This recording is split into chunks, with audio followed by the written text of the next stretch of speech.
Hello दोस्तों, आप सभी का आपके अपने चैनल डी कोड स्टडी पर हार्दिक स्वागत है। आई होप आप सभी लोग अच्छे होंगे और अपनी पढ़ाई को कंटिन्यू कर रहे होंगे। तो चलिए शुरुआत करते हैं आज के शानदार सेशन को। बिल्कुल भी मत मिस मत कीजिएगा, क्योंकि आज का जो हमारा क्वेश्चन क्विज है बहुत ही इम्पोर्टेंट और शानदार होने वाला है। तो चलिए शुरुआत करते हैं आज के सेशन को। आज का जो हमारा फर्स्ट क्वेश्चन है वो ये है, हाल ही में Nelson Mandela lifetime achievement award से किसे सम्मानित किया गया है। इंग्लिश में देख लेते हैं। Who has recently been honoured with the Nelson Mandela lifetime achievement award. Option A है विनोद गनात्रा, ऑप्शन बी है रामभद्राचार्य, ऑप्शन सी है गुलजार, ऑप्शन डी है नन ऑफ द एबव, यानी इनमें से कोई नहीं। तो इसका जो राइट आंसर है वो है ऑप्शन ए। क्या है? ऑप्शन ए, यानी कि Nelson Mandela lifetime achievement award जो है वो किसे मिला है? वो विनोद गनात्रा को मिला है। विनोद गनात्रा को मिला है। ठीक है, आप लोग इतना याद रखिएगा। थोड़ा सा जान लेते हैं विनोद गनात्रा के बारे में। तो जो ये life time Nelson Mandela lifetime achievement award मिला है, ये सम्मान पाने वाले ये पहले भारतीय हैं, यानी कि इसके पहले किसी को नहीं मिला था। और ये फर्स्ट इंडियन बन गए हैं ये अवार्ड पाने वाले, इसलिए ये अपने आप में बहुत ही इम्पोर्टेंट है। और इनको इसलिए मिला है क्योंकि इन्होंने बच्चों के सिनेमा में उनके उत्कृष्ट योगदान के लिए जो बाल फिल्म महोत्सव से पुरस्कार से सम्मानित किया गया था। ठीक है, विनोद गनात्रा जो है ये फिल्म निर्माता हैं और गुजरात के, लेकिन ये जो है 1982 में मुंबई में रहने लग गए और वहां से ही इन्होंने टेलीविजन और फिल्म निर्माण में काम करना शुरू किया। इनका एक कार्यक्रम बैंगन राजा ने दूरदर्शन का जानकी नाथ गौड़ पुरस्कार जीता था। मतलब जो एक बहुत पहले दूरदर्शन पे इनका कार्यक्रम आता था बैंगन राजा। इनकी एक गुजराती फिल्म है हारून अरुण, जो लियो उलमन शांति पुरस्कार जीत चुकी है। और ये जो है दादा साहब फाल्के अचीवमेंट अवार्ड भी प्राप्त कर चुके हैं। ठीक है, इतना याद करिएगा क्योंकि ये बहुत बड़ा अवार्ड माना जाता है अंतर्राष्ट्रीय फिल्म स्तर का। तो Dada Saheb Phalke life time achievement award से भी ये पुरस्कृत हो चुके हैं। नेल्सन मंडेला की बात करें तो नेल्सन मंडेला जो है दक्षिण अफ्रीका के सबसे प्रसिद्ध व्यक्ति थे, जो कि पहले अश्वेत राष्ट्रपति थे।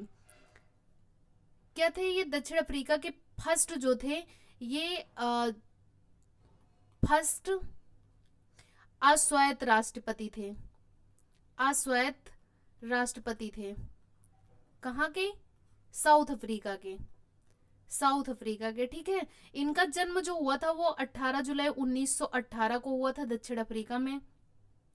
इन्होंने रंग भेद की नीति के तहत देश में नस्लीय पृथक्करण की नीति का पालन किया और इन्होंने जो रंग भेदभाव की नीति है उसको खत्म करने और इसके आधार पर जो नागरिक के अधिकार हैं उनको वंचित कर दिया जाता था, इस पे इन्होंने बहुत लड़ाइयाँ लड़ी। इस तरीके से जो है इनको इनको जेल भी जाना पड़ा। 1964 के आसपास इनको केप टाउन के रॉबिन द्वीप जेल में रखा गया और फिर उसके बाद जो है इनको 1990 में जेल से रिहा किया गया। तो इस तरीके से जो है इनके कारण ही और इनके कार्यों की वजह से ही रंगभेद नीति का काफी हद तक अंत हुआ और बहुजातीय लोकतांत्रिक देश बन गया दक्षिण अफ्रीका। तो इस तरीके से जो नेल्सन मंडेला जी हैं इन्होंने बहुत काम किया समाज के लिए और इन्होंने लोगों को जो रंग के आधार पर भेदभाव किया जाता था उस भेदभाव को दूर करने में इनका काफी बड़ा योगदान रहा है। आते हैं नेक्स्ट क्वेश्चन पर। नेक्स्ट क्वेश्चन कह रहा है कि हाल ही में प्रधानमंत्री नरेंद्र मोदी किस प्राचीन विश्वविद्यालय के नए कैंपस का उद्घाटन किया है? Recently prime minister Narendra Modi inaugurated the new campus of which ancient university.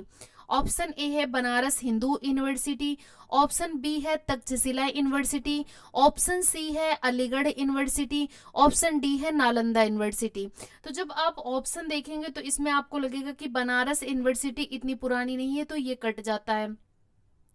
उसके बाद आता है तक्षशिला। तक्षशिला यूनिवर्सिटी है तो ओल्ड ऐतिहासिक यूनिवर्सिटी है, लेकिन ये कहाँ है? ये पाकिस्तान में है, यानी कि ये इंडिया में है ही नहीं। और जब इंडिया में नहीं है तो प्रधानमंत्री नरेंद्र मोदी किसी कैंपस का उद्घाटन पाकिस्तान तो करने जाएंगे नहीं, है ना।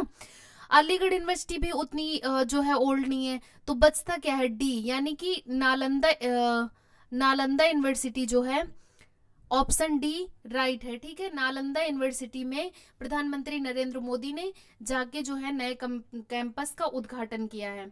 अब ये नालंदा यूनिवर्सिटी के बारे में बात करें तो ये नालंदा यूनिवर्सिटी कहाँ है, ये है बिहार में, बिहार में है, ठीक है, बिहार में। ये 1600 साल पुरानी जो है नालंदा यूनिवर्सिटी है। इसमें जो है नालंदा यूनिवर्सिटी में इसके पहले की बात करें तो इसमें 2007 में जो हमारे प्रेसिडेंट थे एपीजे अब्दुल कलाम, इन्होंने भी नई यूनिवर्सिटी बनाने के लिए एक असेंबली में विधेयक प्रस्तुत किया था। फिर उसके बाद इस पे कुछ हुआ नहीं और इस तरीके से जो है नए परिसर का उद्घाटन जो है 2016 में प्रणब मुखर्जी ने शुरू किया था और 2017 में जो है यहाँ पर प्रारंभ हुआ था और 2024 में इसका उद्घाटन किया गया। यानी जो ये नया कैंपस बना है इसकी जो निर्माण की शुरुआत 2017 में हुई थी और ये बनकर तैयार हुआ, जिसका उद्घाटन अब 2024 में हमारे प्राइम मिनिस्टर प्रधानमंत्री नरेंद्र मोदी ने किया। ओके, आते हैं नेक्स्ट क्वेश्चन पर। नेक्स्ट क्वेश्चन कह रहा है कि हाल ही में अंतरराष्ट्रीय योग दिवस कहाँ आयोजित किया जाएगा। Recently where will international yoga day 2024 be organised. आप सभी को पता है कि अब 21 जून को योग दिवस मनाया जाता है, अंतरराष्ट्रीय योग दिवस। तो आने वाला ही है अंतरराष्ट्रीय योग दिवस। तो जिस तरीके से जो है ये सेलिब्रेट किया जाता है तो आप लोग ध्यान रखिएगा कि अंतरराष्ट्रीय योग दिवस 21 जून को मनाया जाता है और इस बार कहाँ मनाया जाएगा। ऑप्शन ए है वाराणसी, ऑप्शन बी है लद्दाख, ऑप्शन सी है दिल्ली, ऑप्शन डी है श्रीनगर। तो हमारा जो राइट आंसर है वो है ऑप्शन डी, यानी कि इस बार को जो अंतरराष्ट्रीय योग दिवस 2024 का है ये श्रीनगर में आयोजित किया जाएगा। कहाँ आयोजित किया जाएगा? श्रीनगर में आयोजित किया जाएगा। ये डल झील के किनारे जो है शेरे पंजाब अंतरराष्ट्रीय सम्मेलन केंद्र में ये आयोजन होगा और श्रीनगर में, और ये बहुत ही खूबसूरत स्थान पर जो है किया जा रहा है। इस बार जो है ये इसकी थीम जो है योग दिवस की रखी गई है स्वयं और समाज के लिए योग।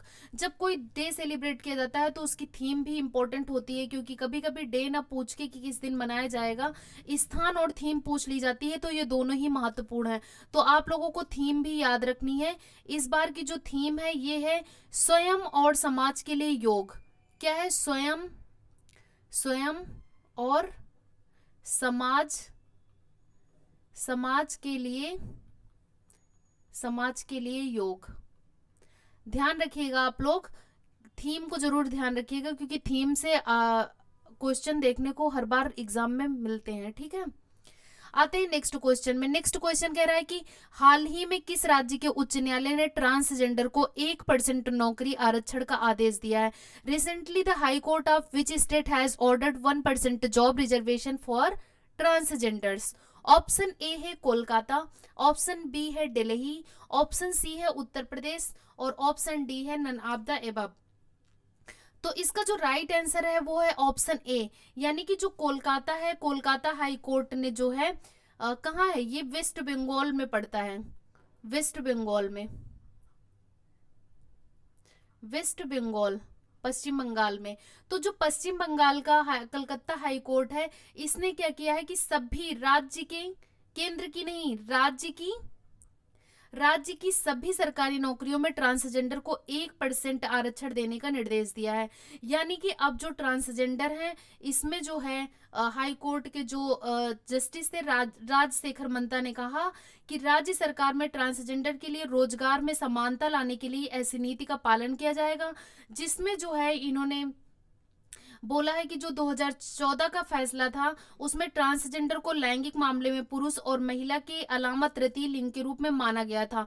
तो 2014 का जो निर्णय था उसी को आधार मानकर इन्होंने 2024 में ऐसा फैसला सुनाया कि राज्य सरकार में जितनी भी नौकरियां हैं सरकारी, उसमें 1% आरक्षण ट्रांसजेंडर को मिलना चाहिए। और ये इन्होंने दिशा निर्देश दिए, जो कि काफी अच्छी पहल है। हर एक राज्य के, भारत के हर एक राज्य को इसका पालन करना चाहिए, क्योंकि ट्रांसजेंडर भी एक समाज का हिस्सा है। जैसे पुरुष और महिला होती है, वैसे भी ट्रांसजेंडर को भी एक अपनी रिस्पेक्टफुल जिंदगी जीने का पूरा अधिकार है। अगर वो पढ़े लिखे हैं और उनके अंदर सारी एबिलिटी है तो वो उस नौकरी के पाने योग्य हो सकते हैं, ठीक है। तो उनमें भी कोई कमी नहीं है। तो इस तरीके से उनको भी एक सम्मानपूर्ण जीवन मिल सकता है। आते हैं नेक्स्ट क्वेश्चन पर। नेक्स्ट क्वेश्चन कह रहा है कि हाल ही में पेटीएम ने अपना गैर कार्यकारी स्वतंत्र निदेशक किसे नियुक्त किया है? Who has recently has been appointed by Paytm as its non executive independent? Option A है नीरज अरोड़ा, ऑप्शन बी है राजीव कुमार, ऑप्शन सी है राजीव अग्रवाल, ऑप्शन डी है नन ऑफ द एबव, यानी कि इनमें से कोई नहीं। तो इसका जो राइट आंसर है वो है ऑप्शन ए, यानी कि जो पेटीएम है, पेटीएम ने अपना गैर कार्यकारी स्वतंत्र निदेशक जो है नीरज अरोड़ा को चुना है। ठीक है, नीरज अरोड़ा को चुना है, क्योंकि आपको पता है ये राजीव कुमार हो नहीं सकते, ये जो है हमारे निर्वाचन आयोग के मुख्य चुनाव आयुक्त हैं, तो ये होगा नहीं।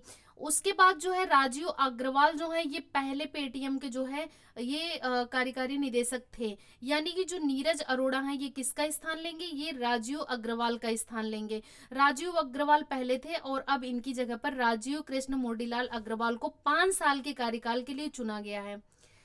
5 साल के कार्यकाल के लिए चुना गया है। ठीक है, आते हैं नेक्स्ट क्वेश्चन पर। नेक्स्ट क्वेश्चन कह रहा है कि हाल ही में विश्व मगरमच्छ दिवस कब मनाया गया? When was world crocodile day celebrated recently? Option A है 15 जून, ऑप्शन बी है 17 जून, ऑप्शन सी है 19 जून, ऑप्शन डी है नन ऑफ द एबव। तो इसका जो राइट आंसर है वो है ऑप्शन बी, यानी कि 17 जून को क्या है वो विश्व मगरमच्छ दिवस के रूप में मनाया गया है। इसका मेन मनाने का जो उद्देश्य है वो क्या है? मैंने हमेशा बार बार बोला है कि जब कोई डे सेलिब्रेट किया जाता है तो उसका कोई ना कोई उद्देश्य जरूर होता है, उद्देश्य जरूर होता है। तो इसका जो उद्देश्य है वो है कि विश्व भर में जो संकटग्रस्त मगरमच्छ एवं घड़ियाल हैं उनके बारे में जो है वैश्विक जागरूकता अभियान चलाया जाए, यानी कि लोगों को अवेयर किया जाए कि इनके संरक्षण कैसे किया जाए, इनको संरक्षित कैसे किया जाए, इनके लिए शुद्ध पानी यानी कि नदियों की साफ सफाई पर विशेष ध्यान दिया जाए। इसके पहले जो है एक मगरमच्छ संरक्षण परियोजना वन्य जीव संरक्षण अधिनियम 1972 के पारित होने के बाद संयुक्त राष्ट्र तथा भारत सरकार द्वारा शुरू की गई थी, यानी कि जो 1972 में वन्य जीव संरक्षण अधिनियम लाया गया था, इसी के तहत जो है मगरमच्छ संरक्षण परियोजना भी शुरू की गई थी। मगरमच्छ संरक्षण परियोजना शुरू की गई थी। ठीक है, मगरमच्छ संरक्षण परियोजना की बात करें तो ये जो है संयुक्त राष्ट्र और भारत सरकार द्वारा शुरू की गई थी। इसका जो प्राथमिक उद्देश्य था ये इनके मगरमच्छ के प्राकृतिक आवासों की रक्षा करना था, और किस तरीके से जो कैप्टिव ब्रीडिंग होती है इसके तहत जो है मगरमच्छ की संख्या को बढ़ावा देना। और इस परियोजना के तहत देश के संकटग्रस्त मगरमच्छों को भारत में 34 स्थानों पर प्रजनन केंद्र स्थापित किए गए, जिनमें जो है भीतरकनिका भी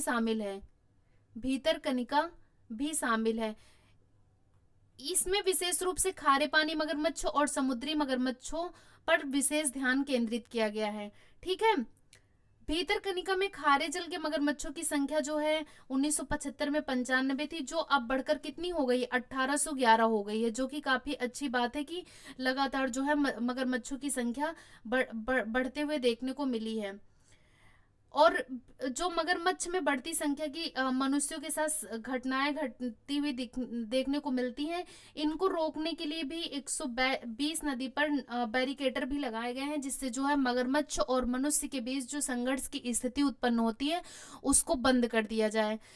ठीक है, तो इसमें आपको सिर्फ इतना याद रखना है कि विश्व मगरमच्छ दिवस जो है 17 जून को मनाया गया है, और ये 1972 में वन्यजीव संरक्षण अधिनियम के तहत जो मगरमच्छ संरक्षण परियोजना लाई गई थी उसी के उपलक्ष्य में जो है ये मगरमच्छ को किस तरीके से संरक्षित किया जा सके और किस तरीके से उनके लिए उनके वातानुकूल जो है जल की व्यवस्था की जाए, इस तरीके से इनको लोगों को अवेयर करना है। आते हैं नेक्स्ट क्वेश्चन पर। थोड़ा सा इसमें जो है कुछ डे के बारे में जान लेते हैं, जैसे कि मतलब 1 जून को विश्व दुग्ध दिवस मनाया गया था, 2 जून को तेलंगाना स्थापना दिवस मनाया गया था, और 3 जून को विश्व साइकिल दिवस मनाया गया था, और 4 जून को आक्रामकता के शिकार मासूम बच्चों का अंतर्राष्ट्रीय दिवस मनाया गया, और 5 जून को बहुत ही इंपॉर्टेंट विश्व पर्यावरण दिवस मनाया गया था। 6 जून को संयुक्त राष्ट्र रूसी भाषा दिवस, ज्यादा इंपॉर्टेंट नहीं है। 7 जून को विश्व खाद्य सुरक्षा दिवस, जो मैंने पढ़ाया था, फूड से सिक्योरिटी सेफ्टी डे। और 8 जून को विश्व महासागर दिवस, ये भी मैंने पढ़ाया था कि महासागर को कैसे संरक्षित करने के लिए लोगों को अवेयर करना। तो और 13 जून को अंतर्राष्ट्रीय एल्बिनिज्म जागरूकता दिवस, और 12 जून को बाल श्रम निषेध दिवस मनाया गया था कि किस तरीके से जो है बाल श्रम के बारे में लोगों को अवेयर करना, कि उन बाल श्रम को जो है राज्य सरकार, केंद्र सरकार और लोग भी इसके जो है उसमें कानून का पालन करें, और किसी भी बच्चे को पढ़ाई की उम्र में कल कारखानों में काम करने से रोकें। उसके बाद 14 जून को विश्व रक्तदाता दिवस मनाया गया था, और 15 जून को विश्व बुजुर्ग दुर्व्यवहार जागरूकता दिवस मनाया गया था। 16 जून को अंतर्राष्ट्रीय पारिवारिक प्रेषण दिवस मनाया गया था, ये हमारे। और 17 जून को आप सभी को पता है कि विश्व मगरमच्छ दिवस मनाया गया। तो इस तरीके से हमारे कुछ ये इंपॉर्टेंट डे थे। और जून के मंथ के लास्ट में फिर मैं एक लिस्ट ले आऊंगी इंपॉर्टेंट डे की, और उसको कवर करवा दूंगी। तो आप लोग बिल्कुल भी निश्चिंत रहिए, कोई भी क्वेश्चन आपका छूटने नहीं पाएगा, और डे आपके सारे इंपॉर्टेंट हम कवर करवा देंगे। आते हैं नेक्स्ट क्वेश्चन पर। नेक्स्ट क्वेश्चन कह रहा है कि वर्ष 2024 में मालाबार नदी महोत्सव का आयोजन किस राज्य में किया गया। बहुत ही इंपॉर्टेंट क्वेश्चन है। आपको वीडियोज अच्छी लगे तो लाइक शेयर करते चलिएगा। इंग्लिश में देखते हैं, in which state will the Malabar river festival be organised in the year 2024। Option A है असम, ऑप्शन बी है ओडिशा, ऑप्शन सी है केरला, और ऑप्शन डी है तमिलनाडु। तो इसका जो राइट आंसर है वो है ऑप्शन सी। क्या है? ऑप्शन सी, यानी कि केरल में जो है ये मालाबार नदी महोत्सव का आयोजन किया गया है।